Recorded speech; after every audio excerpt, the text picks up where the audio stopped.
mukmin yang berada di satu lembah dan dia bertakwa kepada Allah serta meninggalkan manusia daripada kejahatan dirinya. Dan Nabi juga sebut dalam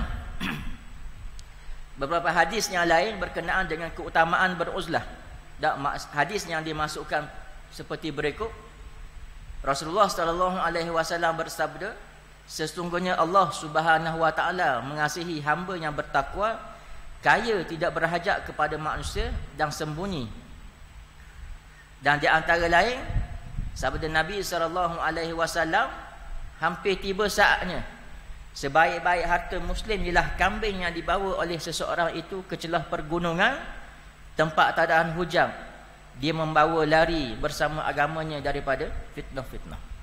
Dalam hadis ni Nabi sebut juga, di antara yang baik adalah mereka yang beruzlah. Tapi di sini disebut antara beruzlah dan juga bergaul. Beruzlah ni duduk seorang diri, buat amal ibadat.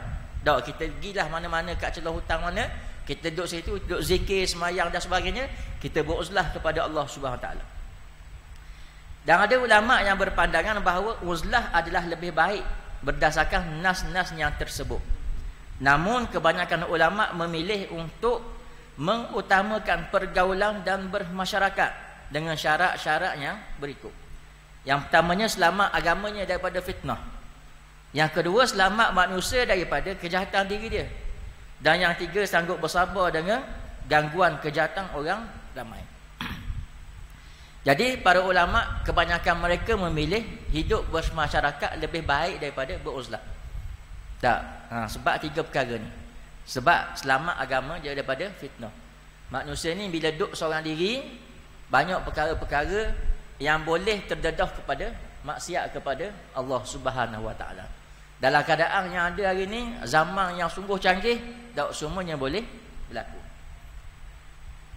Selamat manusia daripada kejahatan diri. Tadilah duduk seorang diri, banyak buat maksiat kepada Allah. Dan sanggup bersabar dengan gangguan kejahatan yang lain.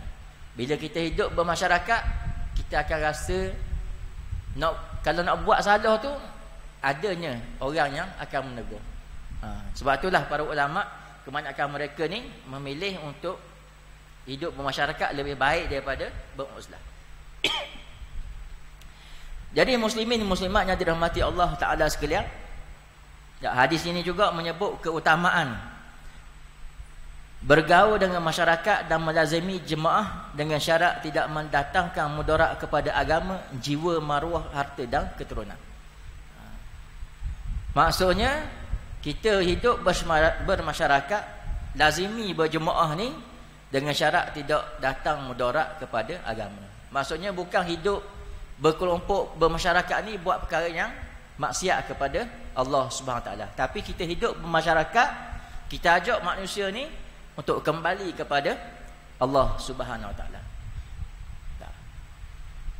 Muslimin muslimat yang dirahmati oleh Allah Subhanahu Taala. Dan hari ini dan baru-baru ini kita dengar berkenaan dengan enactment 18 enactment Mahkamah Syariah di Kelantan yang dicabut dan telah pun ada keputusan yang dibuat oleh 8 ke 9 hakim yang mengadili, yang bincang buat keputusan sebut daripada 8 tu seorangnya yang tidak menyokong perkara yang dibawa oleh seorang peguam yang bernama Nick Elling. Peguam yang beragama Islam. Selepas pada ia menang kes ni, banyaklah keluar video-video ataupun berita-berita berkenaan dengan peguam tersebut. Peguam ni pernah mengimamkan suami dia dalam solat berjemaah. Walaupun dia sebut suami dia seorang mu'allaf, tapi perkara ni tidak dibenarkan sebenarnya. Jadi banyaklah timbul. Dia pernah, yalah, macam-macam lah, boleh baca sendirilah. Cuma saya nak kabarnya, kita hidup bermasyarakat yang nak bawa kepada kembali kita kepada Allah Subhanahu Wa Taala. Bukannya kita hidup bermasyarakat ni supaya kita menjauhkan diri daripada Allah Subhanahu Wa Taala. Walaupun kita tengok ada yang menyokong dan sebagainya, banyak ulasan peguam-peguam yang dibuat sekarang ni untuk memberi kefahaman kepada, walaupun di sana di Mahkamah Persekutuan adanya enactment dan juga perundangan yang telah dibuat berkenaan dengan perkara-perkara tersebut, tapi ianya berbeza dengan enactment Mahkamah Syariah. Banyaklah perbezaan, 16 perkara enactment tu banyaklah berkaitan dengan liwat, dengan judi, dengan kata bersekedudukan dengan mayat dan sebagainya. Mungkin kita pun baru tahu tau adanya enactment tersebut, bersetubuh dengan mayat. Mungkin ada yang baru tahu.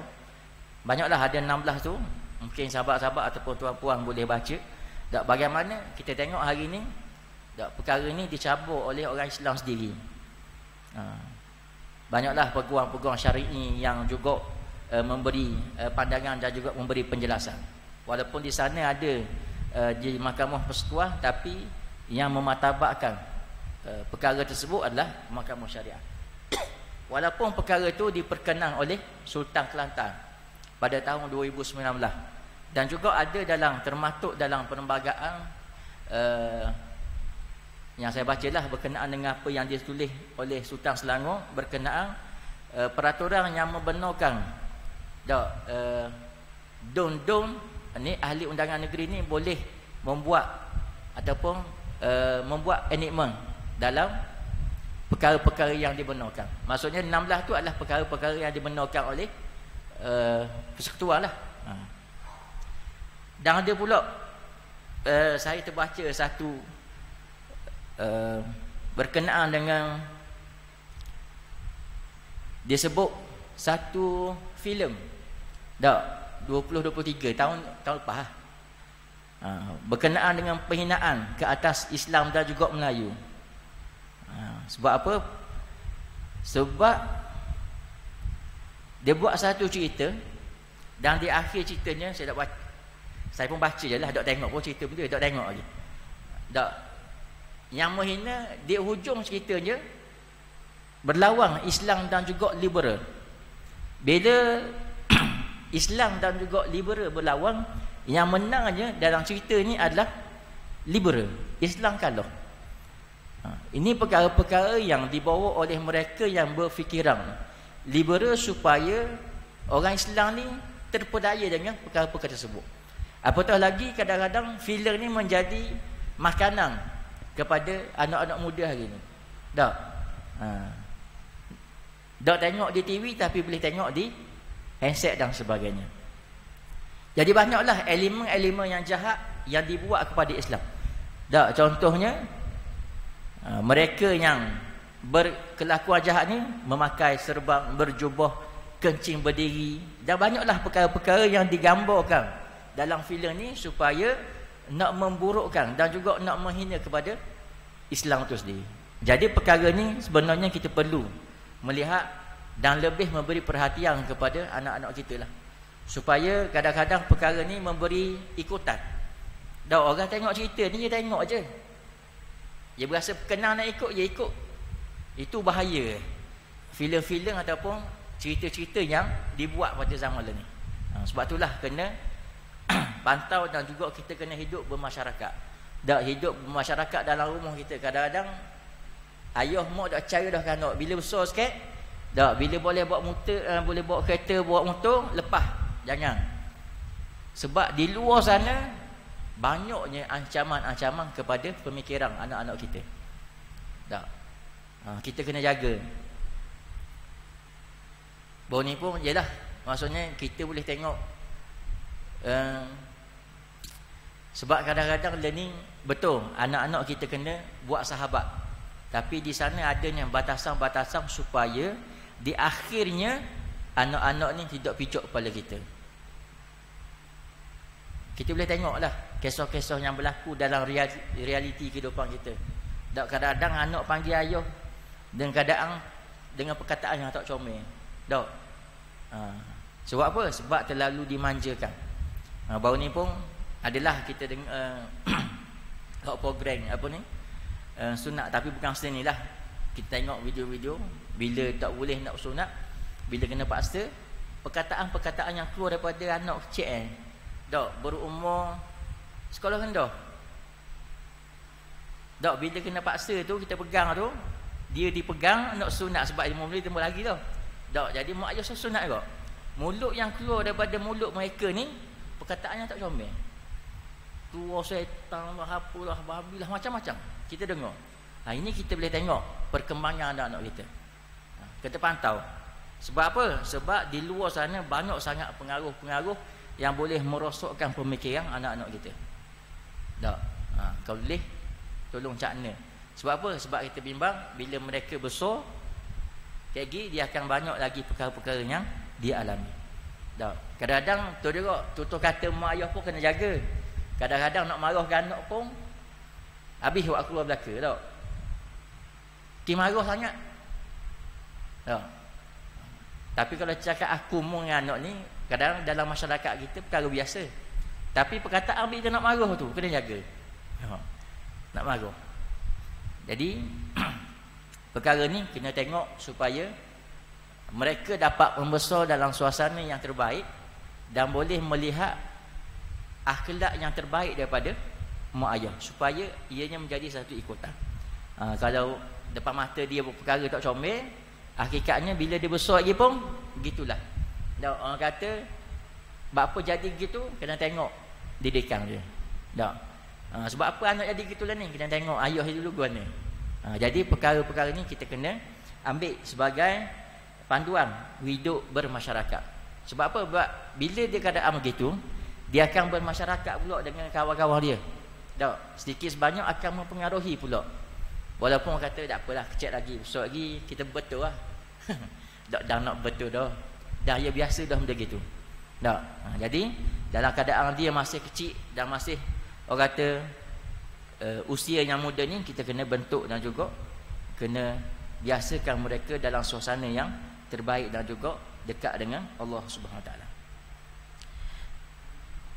Jadi pergaulan yang berlangsung pula mestilah yang mengundang maslahah kepada agama dan juga urusan dunia yang diizinkan. Dan juga haruslah menurut panduan kitab Allah Subhanahu Wa Taala dan juga sunnah Nabi sallallahu alaihi wasallam serta manhaj salafus salih. Jadi panduan-panduan dalam kehidupan ni banyak dalam sirah Nabi, dalam buku-buku sirah banyak yang kita boleh dapati dan juga dengan karangan-karangan ulama sekarang ni. Tak boleh baca. Tak biasakan untuk kita membaca perkara-perkara ni supaya dalam kehidupan kita ni sentiasa ada panduan yang terbaik untuk kita ikut. Jadi muslimin dan muslimat yang dirahmati oleh Allah Subhanahu Wa Taala sekalian, azan roh sikit lagi oleh kerana ngelah ni mari pula bulan depan tu ada sempena puasa ni, insya-Allah mudah-mudahan orang kata kita ambil lah kesempatan yang Allah Taala berikan kepada kita, doa sungguh-sungguh, Allahumma balighna Ramadan, ya Allah pertemukan aku dengan Ramadan untuk sama-sama kita perbaiki diri dan sama-sama kita meningkatkan keimanan kita kepada Allah Subhanahu Wa Taala. Sebab kita belum tahu lagi adakah kita sempat sebenarnya dengan Ramadan ni, ataupun kita sempat habis ke Ramadan, ataupun kita tak sempat dah dengan akan datang. Jadi bila peluang yang Allah Taala ada dengan usia tempoh yang ada ni, doalah sungguh-sungguh supaya Allah Taala sampaikan kita kepada Ramadan dan habis Ramadan, dan sehinggalah kita dapat bertemu dengan Allah Subhanahu Wa Taala dengan keadaan yang terbaik. Dalam keadaan kita dapat beramal ibadat, jumpa dengan Allah, amal ibadat tu ditimbang penuh dan berat neraca kebaikan di sisi Allah Subhanahu Wa Taala. Sebab dulu saya pernah baca satu hadis yang berkenaan kita buat amal ibadat tapi bila bertemu dengan Allah Subhanahu Wa Taala akhirnya timbangan kita kosong. Kenapa? Kerana ada perkara-perkara yang mengosongkan timbangan tersebut. Jadi mudah-mudahan bersempena dengan kedatangan Ramadan yang tak lama lagi ni, marilah sama-sama kita kata berjanji dengan diri kita sendiri untuk hadapi Ramadan kali ini dengan penuh keimanan dan ketaatan kepada Allah Subhanahu Wa Taala, dan mudah-mudahan semuanya dipermudahkan oleh Allah Subhanahu Wa Taala dalam semua urusan yang kita nak laksanakan. Ada yang nak laksanakan umrah Ramadan, ada yang nak raya sana dan sebagainya.